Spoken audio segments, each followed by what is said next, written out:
Bonjour les tricoteuses et les tricoteurs de Bergeracoise, voilà. Vous m'avez posé des questions sur les comptes ronds. Donc, je vais vous montrer sur quoi moi je travaille plus souvent pour faire soit des idées, soit des écharpes, soit des, euh, des manches. Voilà.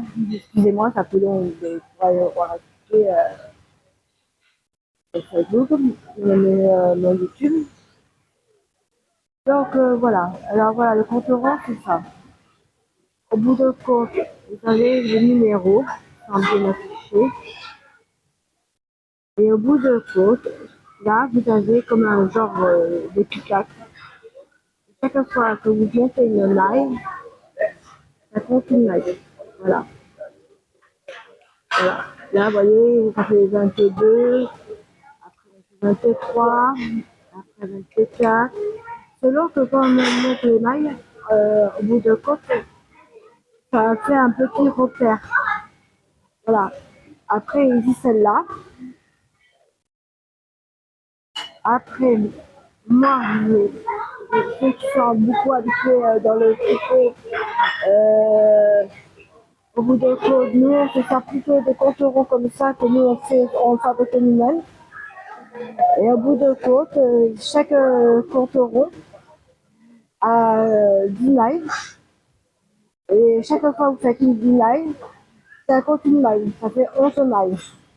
En total, ça fait pour de 11 à 20, après de 20 à 30, et ainsi de suite, quoi, voilà. Et au bout de compte, chaque fois, eh bien, vous montez une maille, et une autre maille. Je pense que je vais faire une rubrique sur YouTube le mois prochain pour expliquer comment ça marche le compte rond. Voilà. Après, vous m'avez parlé beaucoup des comptes ronds manuels à la main. Alors, il y en a beaucoup de tricoteuses qui ont beaucoup de pratique.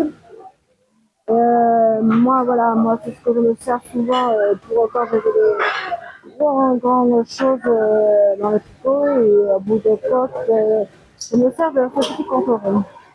Alors, on met en position, on attache comme une ceinture. Voilà, je vous montre un peu. Là, vous voyez, il y a des attaches. Et au bout d'un côte, quand vous l'attachez, vous mettez ça sur le pouce. Voilà, sur le pouce, comme ça. Et au bout d'un côte, chaque fois que vous montez une maille, là, il faut un. Voilà. Là, il y a 0. Voilà. Vous pouvez voir là, il y a 0.